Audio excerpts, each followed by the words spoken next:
പാഠം 1. കഥകളതിമോഹം. ശ്രീ മഹാഭാരതം കിളിപ്പാട്ട് ദ്രോണപർവം. എഴുതിയത് എഴുത്തച്ഛൻ. ചോദ്യം 1. പഞ്ചവർണ്ണ കിളിക്ക് കവി നൽകുന്ന വിശിഷ്ട ഭോജ്യങ്ങൾ എന്തെല്ലാം?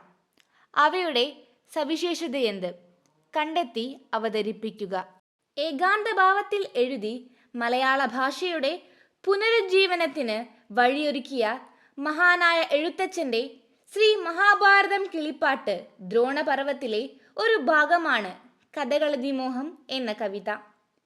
ചെവികൾ രണ്ടും കുളിർപ്പിക്കുന്ന രീതിയിൽ ഏറെ സന്തോഷത്തോടുകൂടി ഹൃദ്യമായ ആ മഹാഭാരത കഥ കിളിയോട് ചൊല്ലിത്തരാൻ ആവശ്യപ്പെടുകയാണ് കവി. ആ കഥ അതിൻ്റെ ഏറ്റവും സുന്ദരമായ രീതിയിൽ തനിക്ക് പറഞ്ഞു തരാൻ വേണ്ടി കിളിക്ക് ഏറ്റവും പ്രിയപ്പെട്ട ധാരാളം വിഭവങ്ങളും പാനീയങ്ങളും നൽകി കവി അവളെ സന്തോഷിപ്പിക്കുകയാണ്. കഥ തനിക്ക് പറഞ്ഞു നൽകുവാൻ വേണ്ടി മഹാകവി പഞ്ചവർണ്ണ കിളിക്ക് നൽകുന്ന ഭക്ഷ്യവിഭവങ്ങൾ അതീവ സ്നേഹത്തോടെ ഒരുക്കിയവയാണെന്ന് വ്യക്തമാണ്. കുറുക്കിക്കൊഴുത്ത പാൽ, പഞ്ചസാരപ്പൊടി, നല്ല കദളിപ്പഴങ്ങൾ എന്നിവ ചേർത്ത് തിരുമ്മി അതിൽ തേനും വെല്ലവും ശർക്കരയും ചേർത്ത് ഒരുക്കിയതാണ് പ്രധാന വിഭവം. ഓരോ ഘട്ടവും കവി പരിപാലനയോടെയും കരുതലോടെയും ചെയ്തിരിക്കുന്നു. കിളിയുടെ ഇഷ്ടാനുസരണം ദാഹം കെടുത്താൻ നീലക്കരിമ്പിൻ്റെ ചാറ്, ഇളനീർ, പാൽ, തേൻ എന്നിവയും കവി ഒരുക്കിയിട്ടുണ്ട്. ഓരോ പാനീയവും കിളിയുടെ സൗകര്യത്തിനും സന്തോഷത്തിനും വേണ്ടി പ്രത്യേകം തിരഞ്ഞെടുത്തവയാണ്. ഭക്ഷ്യവിഭവങ്ങൾ വെവ്വേറെയും സുഗമമായും കഴിക്കാവുന്ന വിധത്തിലുമാണ് ഒരുക്കിയത്. വെള്ളിയിലയിലുള്ള തളികയിൽ വിശേഷിച്ച് ആക്കിയിരിക്കുന്നത് കിളിക്കുള്ള സ്നേഹത്തിൻ്റെ പകർച്ചയാണ്.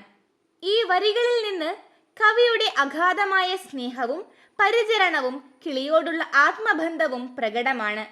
ഇപ്രകാരം കിളിക്ക് ഇഷ്ടപ്പെട്ട വിഭവങ്ങളും പാനീയങ്ങളും ഒരുക്കി വെച്ചാണ് കിളിയോട് ഏറെ അഴകോടെയും ഈണത്തോടെയും ആ കഥ ചൊല്ലിത്തരാൻ കവി ആവശ്യപ്പെടുന്നത്.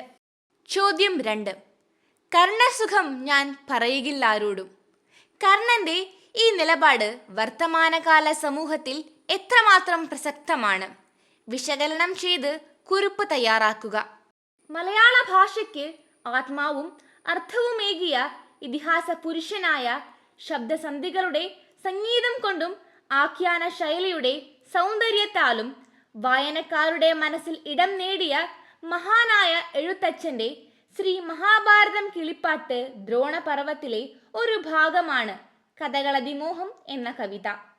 ശത്രു സമൂഹത്തിന് സംഹാരമൂർത്തിയായ ശിവന് സമാനനായി കണക്കാക്കുന്ന ഭീഷ്മർ അമ്പുകൾ കൊണ്ട് തീർത്ത കിടക്കയിൽ വീണു കിടക്കുന്ന നിമിഷം സുയോധനൻ സൈന്യത്തെ നയിക്കാൻ ഇനി ആരുണ്ട് എന്ന ചോദ്യത്തിന് മുന്നിൽ ഉത്തരമില്ലാതെ നിൽക്കുമ്പോൾ അവന്റെ മുന്നിൽ വന്ന മുഖം കർണന്റേതായിരുന്നു.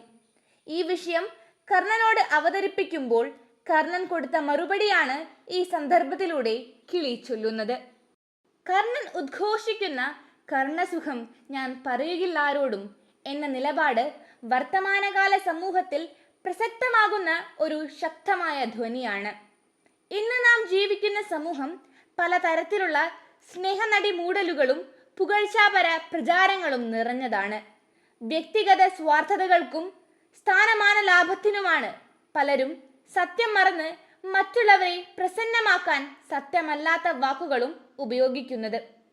ഇവിടെ കർണൻ കാണിക്കുന്നത് പോലെ തൻ്റെ അഭിപ്രായത്തിൽ ഉറച്ചു നിൽക്കുന്നവർ ഏറെയില്ല. അതിനാൽ കർണന്റെ ധീരതയും വ്യക്തിത്വ ഗൗരവവും ഇന്നത്തെ സമൂഹത്തിന് ആത്മബോധം ഉണർത്തുന്ന പാഠങ്ങളാണ്. കർണൻ തൻ്റെ സുഹൃത്തായ സുയോധനൻ ആവശ്യപ്പെടുമ്പോൾ താനല്ല സേനാപതിയാകേണ്ടതെന്നും അതിനുള്ള യോഗ്യത ഗുരുവായ ദ്രോണാചാര്യർ കാണുന്നുമുള്ള നിലപാട് അക്ഷരാർത്ഥത്തിൽ ബഹുമാനിക്കേണ്ടുന്ന ഒന്നാണ്. അദ്ദേഹം ഉറ്റ സുഹൃത്തിൻ്റെ പ്രസാദം നേടാനായി യാഥാർത്ഥ്യങ്ങളെ മറികടക്കുന്നില്ല. ഇന്നത്തെ കാലത്ത് ആളുകൾ പലപ്പോഴും വിശ്വാസം നേടിയെടുക്കാനായി കേൾക്കാൻ ഇഷ്ടമുള്ളത് മാത്രം പറഞ്ഞു ഫലിപ്പിക്കുന്ന ഒരു പ്രവണതയുണ്ട്. എന്നാൽ കർണനെ പോലെ തൻ്റെ വ്യക്തിത്വം നഷ്ടപ്പെടുത്താതെ താൻ വിശ്വസിക്കുന്ന മൂല്യങ്ങളിൽ ഉറച്ചു നിൽക്കുന്ന മനുഷ്യർ ഇന്ന് അത്യന്തം അപൂർവമാണ്. ഈ പശ്ചാത്തലത്തിൽ കർണന്റെ വാക്കുകൾ ഇന്നും വലിയ പ്രാധാന്യമുള്ളതാണ്. സ്വാർത്ഥതയുടെ ഭാഗമായി മറ്റുള്ളവർക്ക് കർണസുഖം നൽകുന്ന രീതിയിൽ മാത്രം സംസാരിക്കാൻ ശ്രമിക്കുന്ന സമൂഹത്തിൽ കർണൻ ഒരു ദൃഢവ്യൂഹമായി നിലകൊള്ളുന്നു.